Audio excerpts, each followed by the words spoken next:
हिंदी साहित्य समागम चैनल पर सभी मित्रों का हार्दिक स्वागत और अभिनंदन है।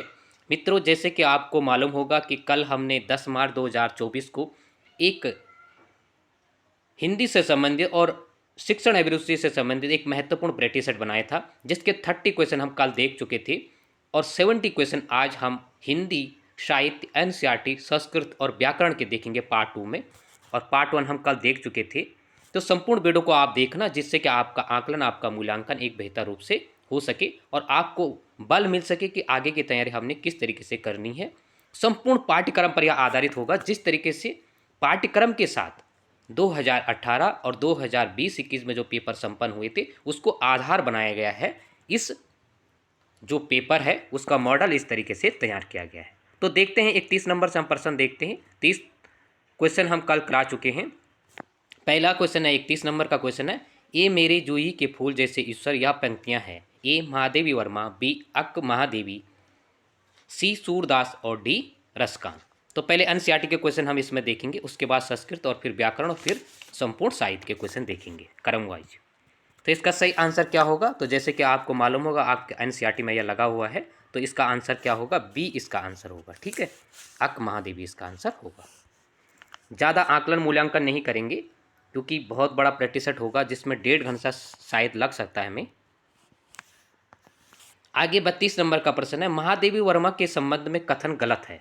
ठीक है, कौन सा कथन महादेवी वर्मा के संबंध में गलत है? महादेवी वर्मा ने चांद पत्रिका का संपादन किया। महादेवी वर्मा उत्तर प्रदेश विधानसभा में सदस्य रही। सी महादेवी वर्मा को भारत भारती सम्मान 80 में मिला। और डी महादेवी वर्मा को ज्ञानपीठ पुरस्कार 82 में मिला। तो इसका आंसर क्या होगा सही? बेहतर रूप से आप आकलन करेंगे, थोड़ा समय लगेगा, लेकिन आप दूसरा महत्वपूर्ण, आप व्हाइट पेपर पर या कॉपी पर अपना आंसर लगा सकते हैं और स्वयं दूसरों को बताने और जताने की कोशिश है ही नहीं। ठीक है, इस बात को आप अपने मन में ना रखें, अपना स्वयं आकलन करें, जिससे आपको एक, भाई यहाँ पर भी आपको आकलन करना होगा और जब आप परीक्षा में बैठोगे तो खुद आपको आकलन करना ही होगा। और आज हिंदी जैसे सब्जेक्ट में इतने चैनल हैं, इतने ग्रुप हैं, इतने सबसे ज़्यादा अधिक संख्या हिंदी में है। तो मैं आपको उस चीज़ की ओर नहीं ले जाना चाहता हूँ कि आप अपने पढ़ाई बेहतर ना करें, आप बेहतर करें, लेकिन इतना कंपटीशन में भी आप बेहतर से बेहतर करने की कोशिश करें। तो इसका सही आंसर क्या होगा? इसका सही आंसर होगा सी होगा। ठीक है, भारत भारती सम्मान पहला और ज्ञानपीठ पुरस्कार पहले महिला प्राप्तकर्ता कौन थी? महादेवी वर्मा ही थी। ठीक है, यहाँ पर क्या होगा? 82 में उन्हें पहला भारत भारती सम्मान जो है उत्तर प्रदेश सरकार जो दिया जाता है। ठीक है, कई बार प्रश्न पूछा जाता है, तो 82 में ही उन्हें भारत भारती सम्मान मिला और 82 में ही उन्हें ज्ञानपीठ पुरस्कार मिला। तो इस बात को, पॉइंट को आप रखेंगे। वो विधानसभा की सदस्य भी रही, जैसे दिनकर जी रहे। ठीक है, तो कई प्रकार इस प्रकार के क्वेश्चन पर, चांद पत्रिका आप जानते हैं। 33 नंबर का प्रश्न है, लेखक की रोटी और कवि का अकेलापन गद्य संग्रह किस कवि का है? ए मंगलेश डबराल, बी लीलाधर जगुड़ी, सी मनोहर श्याम जोशी और डी सलेश मटियानी। तो 33 नंबर का सही आंसर क्या होगा? तो 33 का सही आंसर क्या होगा? इसका होगा मंगलेश डबराल होगा। ठीक है, लेखक की रोटी और कवि का अकेलापन। ठीक है, आगे 34 नंबर का प्रश्न हम देखते हैं। जो हुआ होगा और सम हाउ इम्प्रॉपर दो जुमले किस कहानी के बीज वाक्य हैं? ए पहलवान का ढोलक, बी सिल्वर वेडिंग, सी नमक का दरोगा और डी नमक। ठीक है, काफ़ी प्रसिद्ध है ये कहानी। तो किससे संबंधित होगा? तो इसका सोचने की आवश्यकता नहीं, इसका सही आंसर होगा बी। ठीक है, जो हुआ होगा और सम हाउ इम्प्रॉपर। ठीक है, ये दोनों वाक्य, बीज वाक्य इस कहानी के हैं, सिल्वर वेडिंग के हैं, यानी 34 का बी आंसर होगा। अगला प्रश्न हम 35 देखते हैं। निम्न में से कौन सा सही सुमेलित नहीं है? ए दो बैलों की कथा प्रेमचंद, बी प्रेमचंद के फटे जूते हरिशंकर परसाई, सी सांवले सपनों की याद जाबिर हुसैन और डी स्पीति में बारिश राहुल सक्रेतियान। तो इसका सही आंसर क्या होगा? तो इसका सही आंसर आपने लगा लिया होगा, इसका सही आंसर होगा डी, यानी स्पीति में बारिश किसका? राहुल सक्रेतियान का नहीं है। या किसका होगा? तो यह कृष्णनाथ का है। ठीक है, कृष्णनाथ का है।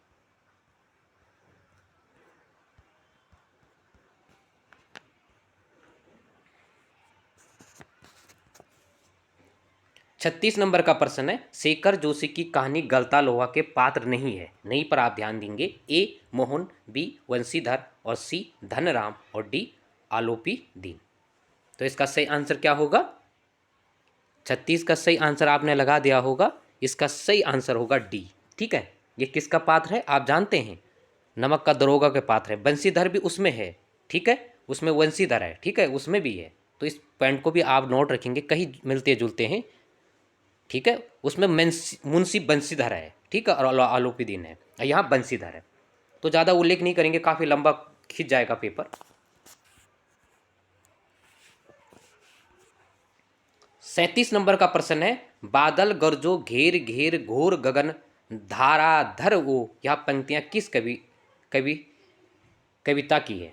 ठीक है, काफी प्रसिद्ध है। बादल गरजो घेर घेर घोर गगन धाराधर वो, यह पंक्तियां किस कवि के? ए बादल राग, बी पतंग, सी उत्साह और डी कविता कविता के बहाने होगा यहाँ पर। ठीक है, तो इसका सही आंसर क्या होगा? 37 का सही आंसर आपने लगा दिया होगा। तो इसका सही आंसर क्या? उत्साह है। ठीक है, बादल नहीं होगा, बादल भी लगा हुआ है और ये भी लगा हुआ है। दोनों रचना किसकी है? निराला की है, सूर्यकांत त्रिपाठी निराला।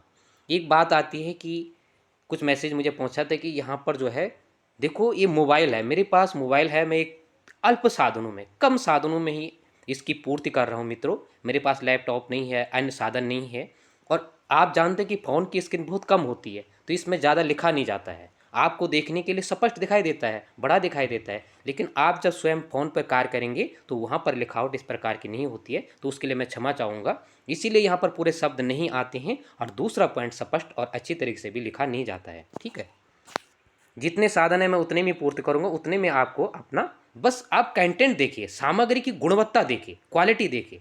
आप ये नहीं देखिए हजारों हैं, मुझे तो अभी तक थंबनेल का भी मैं कभी लगाया नहीं, बस आप उसकी क्वालिटी को जानते हैं, वही बहुत बड़ी चीज़ है। 38 नंबर का प्रश्न है, रघुवीर सहायक ने किस पत्रिका का संपादन नहीं किया? ए दैनिक जागरण, बी कल्पना, सी नवभारत टाइम्स और डी दिनमान। बहुत ही जबरदस्त पेपर बनाए, संपूर्ण सिलेबस को टच करते हुए तुम्हें पेपर मिलेगा निश्चित तौर पर। कोई छूट गया होगा तो निश्चित तौर पर आप मुझे मैसेज करना कि आपने इस टॉपिक को छोड़ा होगा, जहाँ से क्वेश्चन बन सकते हैं। पूरा जबरदस्त तरीके से मैंने बनाने की कोशिश की है, और इसीलिए 4 से 5 दिन इस प्रश्न पत्र में बनाने में लगे। तो इसका सही आंसर क्या होगा 38 का? तो 38 का सही आंसर होगा एक, दैनिक जागरण में उन्होंने संपादन नहीं किया, नव भारत टाइम्स में कल्पना और दिनमान पत्रिकाओं का उन्होंने संपादन किया। आगे 39 नंबर का प्रश्न है, रजनी किस विधा की रचना है? ठीक है, ए कहानी, बी संस्मरण, सी पटकथा और डी रेखाचित्र। तो रजनी आपके एनसीईआरटी में लगी है मन्नू भंडारी की। ठीक है, तो इसका सही आंसर क्या होगा? तो इसका सही आंसर क्या होगा 39 का? सी यानी पटकथा है। ठीक है,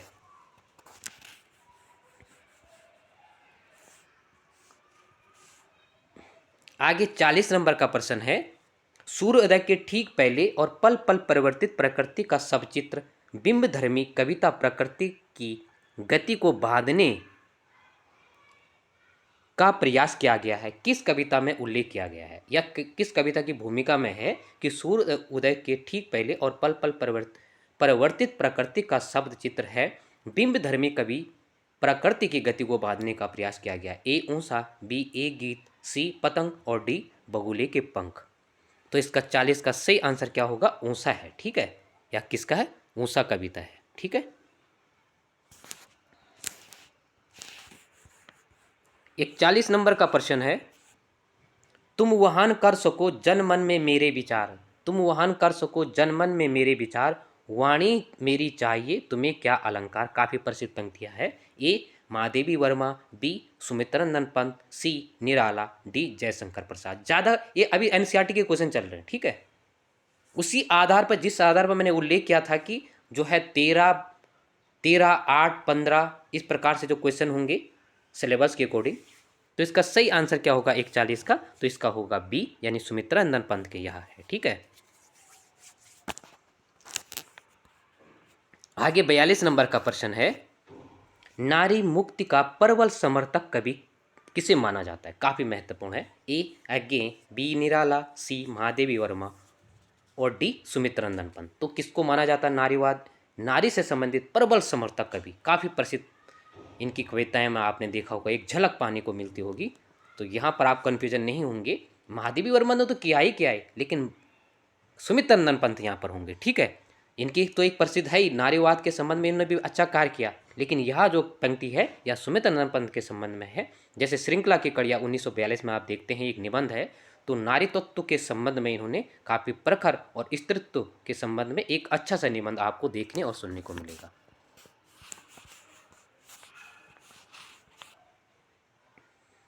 43 नंबर का प्रश्न है, बीती विभावरी जागरी, अंबर पनघट में डुबो रही, तारा घट ऊंसा नागरी।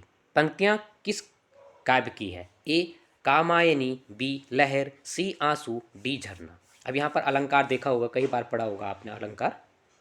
तो 43 नंबर का सही आंसर क्या होगा? तो कन्फ्यूजन नहीं होंगे, या लहर का है और इसमें बात आती कि यह अलंकार होगा, तो इसमें अलंकार की बात आएगी तो रूपक अलंकार होगा। ठीक है,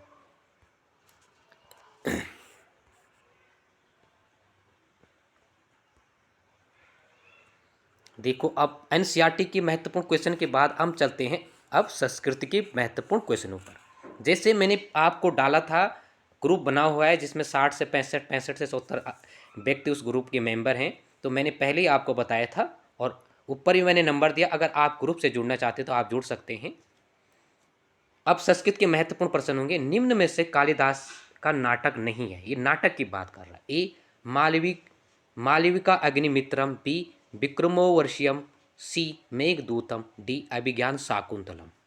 तो किसकी बात कर रहा है? नाटक की बात यहाँ पर कर रहा है। तो इसका सही आंसर क्या होगा 44 का? तो 44 का सही आंसर क्या होगा? यानी मेघदूत। मेघदूत, ठीक है। ऋतु संहार ये गीति काव्य है इनके, ठीक है, तो ये गीति काव्य है, ठीक है, तो यह नाटक नहीं है। आगे महत्वपूर्ण प्रश्न है 45 नंबर का, तिष्ठ धातु, ठीक है, इसमें हलंत लगा देना है। तिष्ठ धातु रूप लंग लकार मध्य पुरुष की बात कर रहा है और बहुवचन की बात कर रहा है, तो क्या होगा? ए अतिष्ठति, बी तिष्ठत, सी अतिष्ठन और डी अतिष्ठत। ठीक है, तो क्या होगा इसका? अतिष्ठति, तिष्ठत, अतिष्ठन, अतिष्ठत। ठीक है, तो इसका सही आंसर क्या होगा? तो इसका सही, कन्फ्यूजन नहीं होंगे, इसका सही आंसर होगा डी। लंग लकार का मतलब क्या होता है? भूतकाल की बात कर रहा है। ठीक है, ठीक है, जैसे लट लकार वर्तमान और लट लकार भविष्यकाल, तो इस प्रकार के लंग लकार किसमें आता है? यानी भूतकाल की बात कर रहा है। तो भूतकाल में किस प्रकार से धातु रूप चलेगा उसको भी ध्यान आपको रखना है। देखो संस्कृत तो आपको थोड़ा सा, अगर आप इससे दूर हैं तो थोड़ा सा दिक्कत तो रहेगी आपको निश्चित तौर पर, जहाँ तक मेरा मानना है, लेकिन आप अपना आकलन कीजिएगा, उसमें घबराने की कुछ बात नहीं है। 1-2 महीने का समय आपको मिलेगा तो आप बेहतर तैयारी मित्रों कर सकते हैं। बस आपको एक दिशा बहुत ज़रूरी है हर व्यक्ति के लिए। 46 नंबर का प्रश्न है, कवि शब्द, कवि के बात कर रहा है, प्रथम विभक्ति बहुवचन रूप की बात कर रहा है। ठीक है, पहले ध्यान से प्रश्न को पढ़ने की कोशिश करना। एक कविया, बी कवि, सी कविया और डी कविन। तो क्या होगा इसका? प्रथम विभक्ति बहुवचन को रूप कर रहा है, तो इसमें कन्फ्यूजन होगा, लेकिन थोड़ा ध्यान से सोचने की कोशिश करना आप लोग, तो इसमें कन्फ्यूजन नहीं होगा। इसमें सही आंसर होगा बहुवचन जो रूप होगा प्रथम विभक्ति का, वो हो गया, क्या होगा? कविया। ठीक है, इस तरीके से इसका रूप चलेगा। ठीक है, कवि, कविया और कवि, इस प्रकार से। ठीक है, कविया होगा इसका, कविया।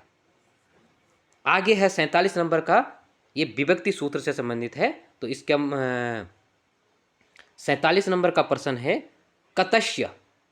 ठीक है, यहाँ पर अगर आप टाइपिंग करते हो तो इस प्रकार को आपको दिखाई देगा, लेकिन आपकी जानकारी के लिए कतश्य है ये। ठीक है, बाकी आप जानते इतने समझदार आप भी हैं।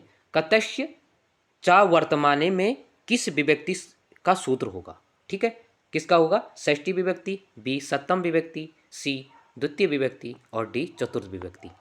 तो इसका सही का आंसर क्या होगा? तो इसका सही आंसर होगा एक। ठीक है, एक आता है शायद में 2018 में ऐसा क्वेश्चन बना था, यतस्य निर्धारणम। ठीक है, यह सप्तम विभक्ति का है। यतस्य निर्धारणम किस में है? सप्तम विभक्ति का। यहाँ पूछ रहा है, क्या पूछ रहा है? तो उस चीज़ को देखो जोड़ कर आपको देखना पड़ेगा। ठीक है, यहीं पर हमें कन्फ्यूजन होता है। कतश्य च वर्तमानी की बात आएगी तो षष्ठी विभक्ति होगी, और अगर आ जाएगा यतस्य च निर्धारणम तो वहाँ पर क्या होगा? सप्तम विभक्ति आएगी। ठीक है,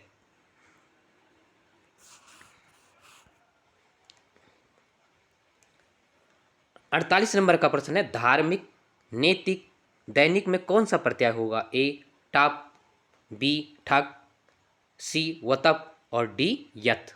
तो क्या होगा इसका? तो इसका 48 का सही आंसर क्या होगा? यानी ठक होगा। ठीक है, धार्मिक जैसे इसको शब्द की भाव, जैसे आप शब्द को उच्चारण करोगे तो कुछ उससे कुछ ना कुछ मिलेगा, उसकी लय में कुछ ना कुछ तो मिलेगा। तो आप ऐसे भी अपना आकलन कर सकते हैं। ठीक है,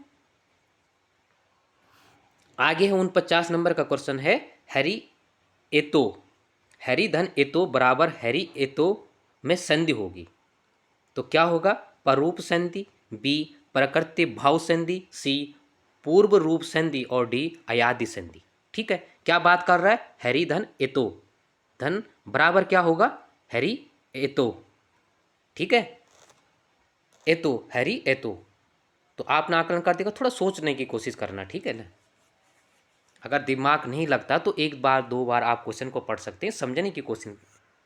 कई बार हमें गलतियां दिमाग से नहीं होती, कई बार हम क्वेश्चन को ढंग से दोहराने की कोशिश नहीं करते हैं और तब भी हमारा क्वेश्चन गलत हो जाता है। तो आपने सोच लिया होगा, इसका ज़्यादा सोचने की बात नहीं है, इसका प्रकृति भाव संधि होगा। अब ये प्रकृति भाव संधि होती क्या है? ठीक है, कोई भी, देखो कोई भी संधि जहाँ पर कोई संधि ना हो। ठीक है, देखो हरी एतो और हरी एतो, तो वही शब्द आ गया। ठीक है, कुल मिला के ज्यों का त्यों अगर शब्द आपको कहीं मिल गए तो वहाँ प्रकृति भाव संधि होगा। बाकी परूप और पूर्व रूप संधि के बारे में आपने जानते ही होंगे। ठीक है,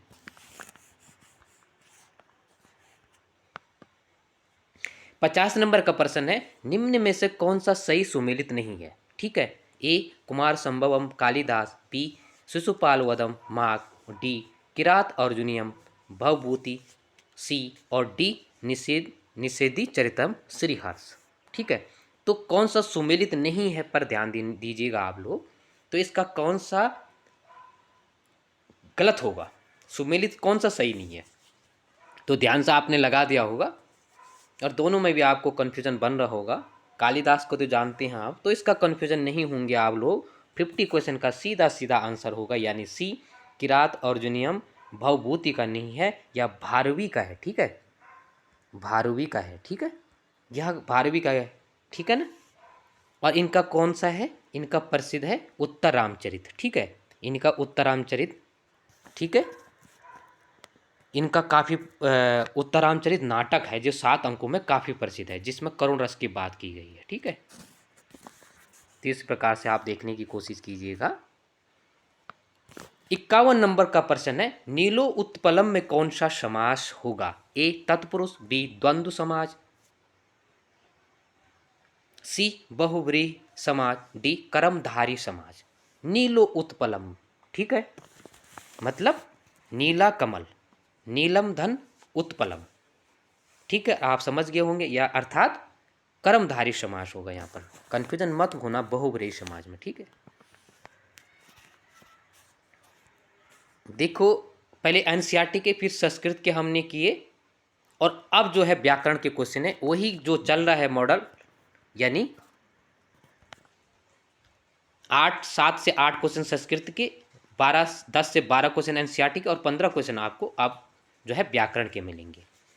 52 नंबर का प्रश्न है, प्राथमिक शिक्षा में मातृभाषा शिक्षण का प्रावधान किस अनुच्छेद में किया गया? आपको मालूम है कि देवनागरी लिपि आपकी इसमें लगी हुई है, तो उसी ओर हम बढ़ रहे हैं। और बार बार जब क्वेश्चन पेपर बनाया जाता है तो आदमी उससे दूर नहीं हट सकता है, उसी के इर्द गिर्द जो है परिधि में घूमेगा बनाने वाला। ए अनुच्छेद 50(1), अनु 350 ए, बी अनुच्छेद 350, सी अनुच्छेद 350 बी और डी अनुच्छेद 351।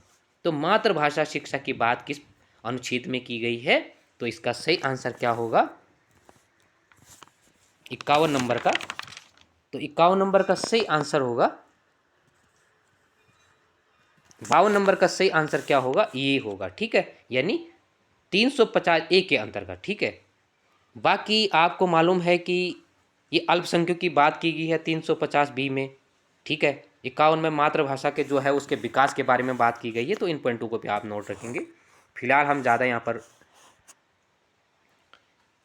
डिस्कस नहीं करेंगे, लंबा नहीं खींचेंगे प्रश्न पत्र को। आगे है 53 नंबर का, मुख्य आधार पर अर्धविवर्त स्वर होगा, अर्धविवर्त स्वर होगा। तो क्या होगा? ए ओ, बी आ ए ओ, सी आ और डी ई ऊ। तो क्या होगा इसका? किसकी बात कर रहा है यहाँ पर? अर्ध विवृत शब्द, अर्ध विवृत की बात कर रहा है, ठीक है। तो इसका सही आंसर क्या होगा 53 का? तो 53 का सही आंसर क्या होगा? यानी बी होगा, आ ए ओ, ठीक है।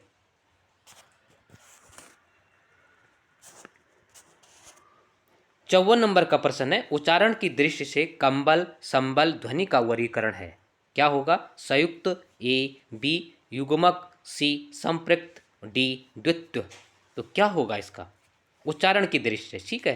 कई बार इस प्रकार के शब्द पूछे जाते हैं, तो जैसे जैसे आप करेंगे तो निश्चित तौर पर कुछ न कुछ आपको मिलेगा। तो यहाँ पर कंफ्यूजन नहीं होंगे, इसका उच्चारण होगा सी होगा, ठीक है। 54 का सी होगा, संपृक्त जो है ध्वनि इसको कहा जाएगा।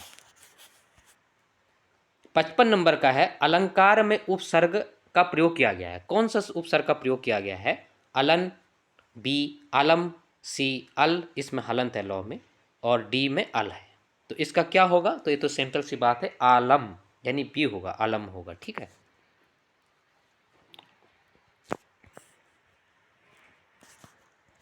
छप्पन नंबर का प्रश्न हम देखते हैं, असत्य और अज्ञान में कौन सा समास होगा, ठीक है। किसकी बात कर रहा है? असत्य और अज्ञान में कौन सा समाज होगा? नौ तत्पुरुष, बी अलुक समाज, सी संबंध तत्पुरुष, डी अधिकरण तत्पुरुष। तो इसका सही आंसर क्या होगा? ए होगा। इसको ऐसा कर देना आप, नौ, ठीक है। कई बार शब्द पकड़ने में नहीं आता है ना, ठीक है। नौ तत्पुरुष की बात कर रहे हैं, ठीक है। 57 नंबर का प्रश्न है, विलोम शब्द का कौन सा युग्म असत्य है, यानी कौन सा युग्म गलत है? चार में से कौन सा युग्म गलत होगा? तो ठीक है, ए उत्कर्ष का अपकर्ष, बी एकत्र का विकर्ण, सी उत्थान का पतन, और डी विराम का अल्प विराम। तो इसमें से सोचने की जरूरत है, थोड़ा सा चिंतन करने की है। तो इसका सही आंसर क्या होगा? तो आपने आकलन कर दिया होगा, इसका सही आंसर होगा 57 का, यानी डी विराम का अल्प विराम नहीं होगा, विराम का अविराम होगा, ठीक है। अविराम होगा यहाँ पर, ठीक है ना।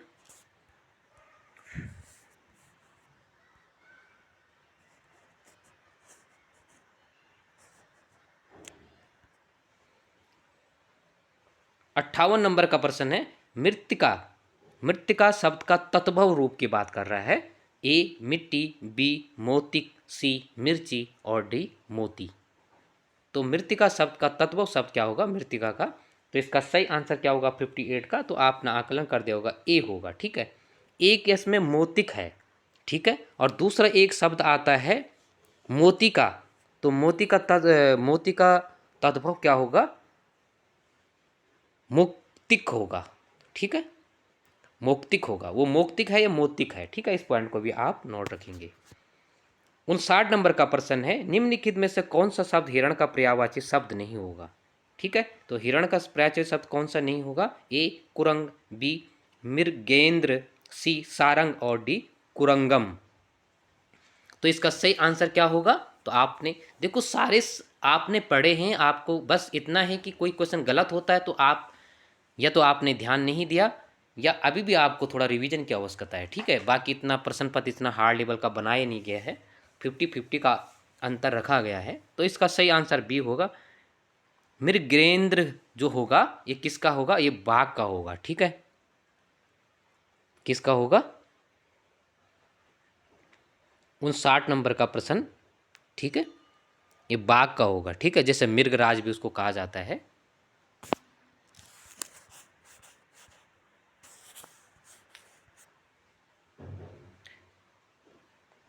60 नंबर का प्रश्न है, निष्काम का सही संधि विच्छेद होगा, तो क्या होगा? निष्धन काम, निष्धन काम, निष्धन काम, इसमें हलंत हलंत लगा देना, ठीक है।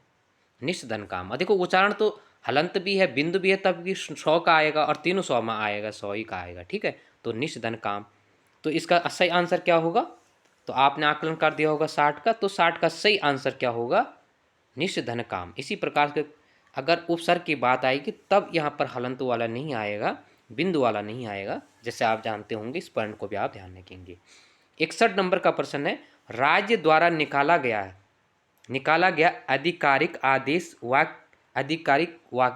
आदेश वाक्य के लिए एक शब्द है।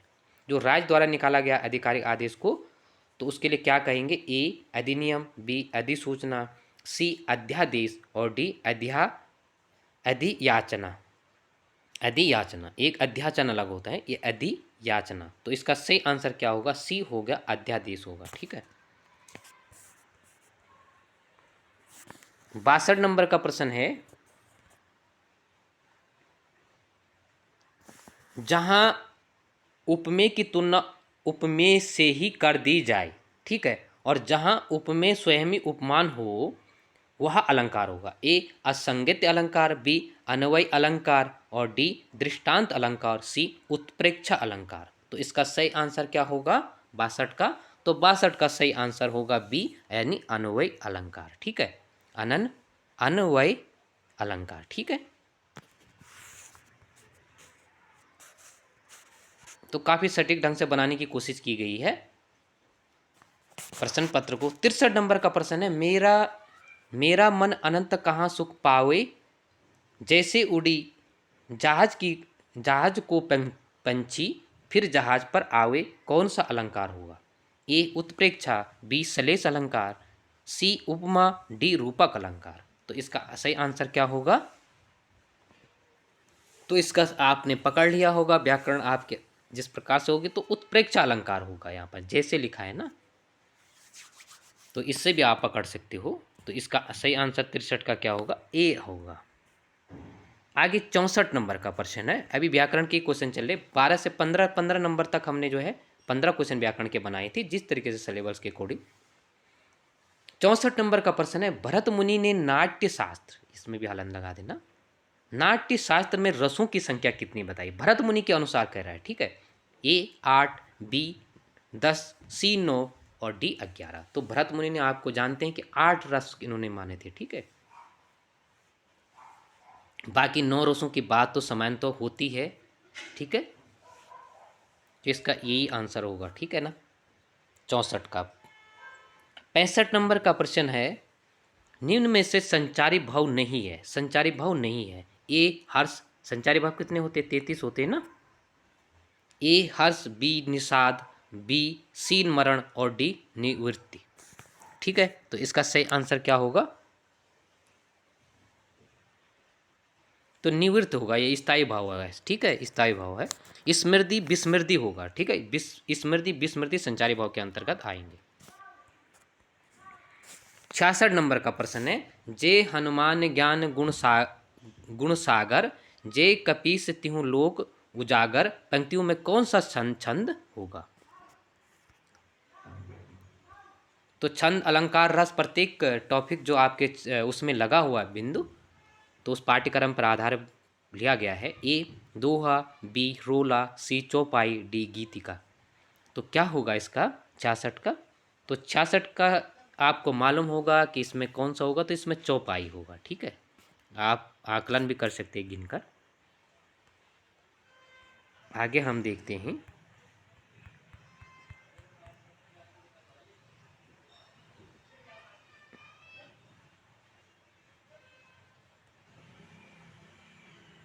सड़सठ नंबर के प्रश्न। अब साहित्य के क्वेश्चन इसमें बनेंगे, व्याकरण एनसीईआरटी और संस्कृत के क्वेश्चन हम कर चुके। अब संपूर्ण साहित्य से संबंधित क्वेश्चन होंगे। 67 नंबर का प्रश्न है, महाभोज 1982 नाटक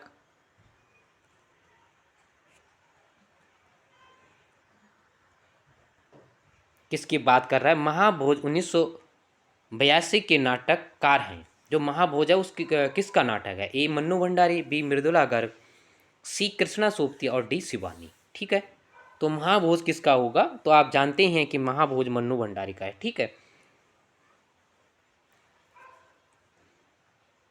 ठीक है, इससे पहले जो है उपन्यास था। ठीक है, उपन्यास कब था? 1879 में। फिर इसी का रूपांतर किया गया था और यह उपन्यास है। एक कहानी वैसी महाभोज नाम से एन राइटर की है, जैसे आप जानते होंगे। ठीक है, आगे 68 नंबर का प्रश्न है, मालती बाहर से तितली और भीतर से मधुमक्खी है, यह संवाद किस उपन्यास का है? देखो क्वेश्चन को सरल करने के लिए मैंने यहाँ पर सीधा डायरेक्ट ही उपन्यास का नाम दिया, पात्र का नाम को दूर रखा गया है कि आपको उसका लेवल वो ना लगे। ए जिंदगी नामा, बी गोदान, सी आपका बंटी और डी मैला आंचल। ठीक है, तो सोच विचार कर आप इसका आंसर दे सकते हैं। मालती की बात कर रहा है कि मालती जो बाहर से तितली है भीतर से मधुमक्खी है, यानी कुछ व्यक्तित्व इस प्रकार का कुछ व्यक्तियों का व्यक्तित्व होता है जो बाहर से मुलायम होते हैं लेकिन अंदर से कठोर होते हैं, और जो बाहर से कठोर होते हैं लेकिन दिल में उनके इस प्रकार की भावना नहीं रहती है मन में। तो उसी की बात यहाँ पर इस वार्तालाप, तो इसका आंसर सही क्या होगा 68 का? तो इसका आंसर सही होगा यानी गोदान का है ये। ठीक है, मालती खन्ना साहब उसी में तो हैं।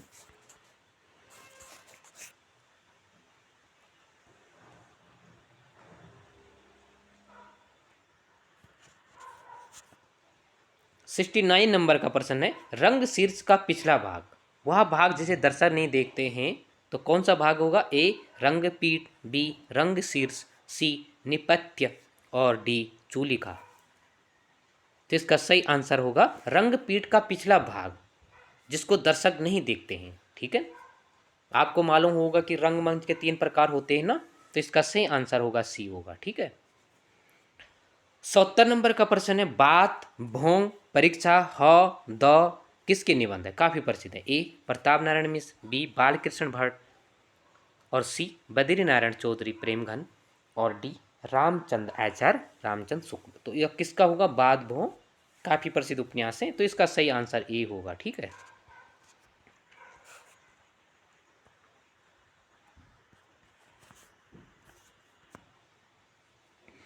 71 नंबर का प्रश्न है,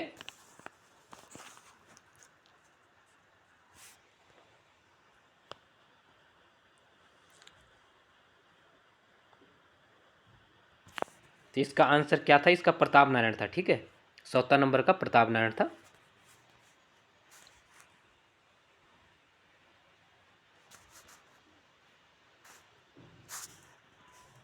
इकहत्तर नंबर का प्रश्न देखते हैं, महापंडित और महामानव जीवनी किस साहित्यकार के जीवनी पर आधारित है? ए कमलेश्वर, बी नागा अर्जुन, सी अज्ञेय और डी राहु शकृत्यान। तो किसका होगा? महापंडित और महामानव जीवनी किस साहित्यकार के जीवन पर है? तो इसका सही आंसर होगा डी यानी राहुल शकृत्यान है। ठीक है, उनकी किसने लिखा था? तो यह जो है कमला शकृत्यान ने लिखा था। कई बार आप पूछा जाता है, तो ध्यान दीजिएगा कि साहित्यकार के बारे में पूछ रहा है या जीवनी किस साहित्यकार की जीवनी पर आधारित है। कई बार इस प्रश्न पर हमें कंफ्यूजन बन जाता है, तो इस पॉइंट को भी आप नोट रखेंगे। 72 नंबर का प्रश्न है, हरिश्चंद्र के किस नाटक का पूर्व नाम काशी के छायाचित्र या दूसरा नाम दो भले भूरे फोटोग्राफर था? ए प्रेम जोगनी, बी चंद्रावली, सी नील देवी और डी भारत दुर्दशा। तो इसका सही आंसर क्या होगा 72 का? तो इसका सही आंसर होगा प्रेम जोगनी। ठीक है, 73 नंबर का प्रश्न है, कविता क्या है आलोचनात्मक ग्रंथ है? ए रामचंद्र शुक्ल, बी विश्वनाथ प्रताप तिवारी और सी रामविलास शर्मा, डी रामस्वरूप चतुर्वेदी। तो यह क्वेश्चन तो कुछ सैंपल सा है देखने में, तो इसका सही आंसर बी होगा। ठीक है, कंफ्यूजन नहीं होंगे। रामचंद्र शुक्ल का कविता क्या है उनका निबंध है। ठीक है, कंफ्यूजन मत होना। ठीक है, ये आलोचनात्मक ग्रंथ की बात करेगा तो विश्वनाथ प्रसाद तिवारी का है। ठीक है, तो थोड़ा सोचने की बात है। 74 नंबर का प्रश्न है, प्रेमचंद की कहानी ठाकुर का कुआं में कौन सा पात्र नहीं है? ठीक है, ए जोखू, बी जंगी, सी घासीराम और डी ठाकुर। 74 का क्या आंसर क्या होगा? 74 का होगा सी यानी घासीराम। ठीक है, या ठाकुर का कुआं उससे निबंध से, सॉरी कहानी से इसका संबंध नहीं है। 75 नंबर का प्रश्न है, मेरी कॉलेज की डायरी 1954 के रचनाकार हैं? ए कमलेश्वर, बी धीरेन्द्र वर्मा, सी विवेकी राय और डी हरिवंश राय बच्चन। ठीक है, तो किसका होगा, तो इसका सही आंसर होगा धीरेन्द्र वर्मा। ठीक है, इसी प्रकार से इनकी रचना है एक हरिवंश राय की प्रवासी की डायरी, तो वहाँ मत जाना आप लोग।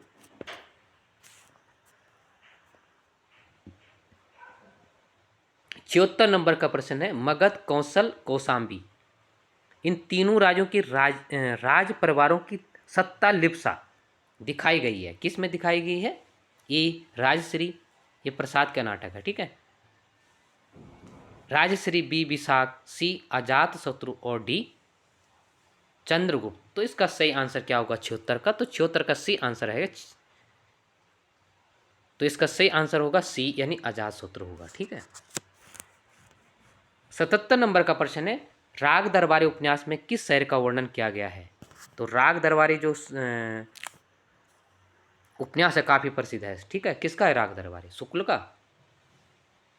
ए गंगुली गांव, बी रामशहर, सी सेमरी और डी शिवपालगंज। तो इसका सही आंसर क्या होगा 77 का? तो 77 का सही आंसर होगा यानी शिवपालगंज होगा। ठीक है,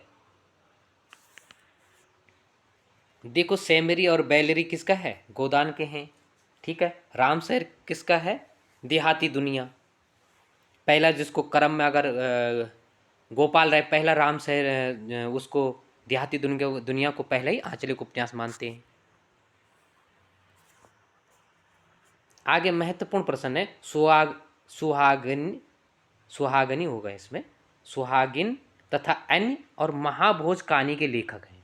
ठीक है, ए मनोहर श्याम जोशी, बी मन्नू भंडारी, सी राजेश जोशी और डी शैलेश मटियानी।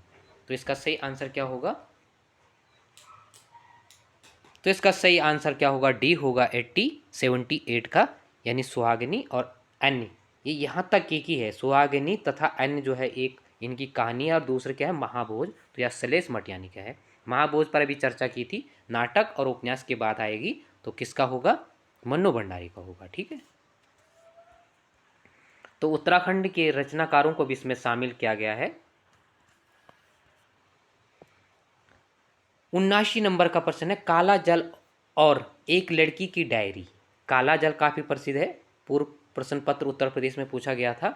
एक लड़की की डायरी उपन्यास के उपन्यासकार हैं, ए गुलशेर खां, बी राही मासूम रजा, सी रामदरस मिश्र और डी हिमांशु श्रीवास्तव। तो किसका होगा यह?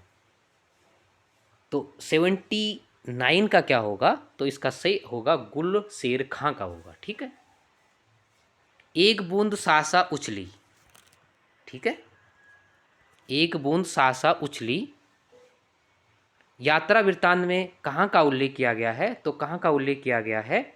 ए स्वदेश यात्रा, बी विदेश यात्रा, सी चीन की यात्रा और डी झारखंड की यात्रा। तो किसका 80 का सही आंसर क्या होगा? तो 80 का सही आंसर होगा विदेश यात्रा के बारे में है। और दूसरा इनका ही एक दूसरा आगे का दूसरा है इनकी यात्रा वृत्तांत, एक बूंद सासा उछली, अरे यायावार याद रहेगा, तो इसमें स्वदेश की बात की गई है परंतु इसमें विदेश की बात की गई है। ठीक है, 81 नंबर का प्रश्न है, निम्न में से कौन सा मोहन राकेश का नाटक नहीं है? ए आषाढ़ का एक दिन, बी लहरों के राजहंस, सी अंधा युग और डी आधे अधूरी। तो कौन सा नाटक नहीं है? तो इसका सही आंसर होगा सी। ठीक है, यानी 81 का सी होगा, अंधा युग उनका नाटक नहीं है, बाकी ये तीनों काफी प्रसिद्ध है। 82 का काफी महत्वपूर्ण प्रश्न है, मुंबई के मजदूर संगठन के जीवन का चित्रण किया गया है। ए कठ गुलाब, बी आवा, सी चित्र कोबरा और डी सागर लहरें और मनुष्य। ठीक है, मुंबई के मजदूर संगठनों के जीवन पर चित्रण किया गया है। ठीक है, तो इसका सही आंसर क्या होगा? इसका सही आंसर होगा 82 का, यानी बी होगा। ठीक है, यह किसका है? आवा जो है चित्रा मुदगल का है। ठीक है, इसमें उन्हें साहित्य अकादमी पुरस्कार मिला था और पहला महिला साहित्य अकादमी पुरस्कार प्राप्तकर्ता भी चित्रा मुदगल ही थी। आवा उनका था, उपन्यास था। ठीक है, देखो हमने बात की थी ये 2018 में क्वेश्चन पूछा गया था एलटी में। तो सागर लहरें ये जो है बम्बई के बारसोला मछुआरों के जीवन पर था। और पिछले प्रश्न पत्र में मैंने चर्चा की थी कि मिथिला के मछुआरों के जीवन पर नागा अर्जुन का था। और तीसरा क्वेश्चन यहाँ बन गया मजदूर संगठन मुंबई में। तो कन्फ्यूजन नहीं होना, ऐसे क्वेश्चन को जोड़ के रखना जिससे कि आपकी एक बेहतर समझ बन सके। ठीक है, साहित्य को जितना पढ़ोगे उतना आपको आनंद आएगा, लेकिन समय चाहिए पढ़ने के लिए। ठीक है, ग्रुप ग्रुप खेलने से दिन भर यूट्यूब से भी कुछ नहीं होगा। अगर मैं प्रैक्टिस सेट करा रहा हूँ तो उतना ही तक ही सीमित रखिएगा।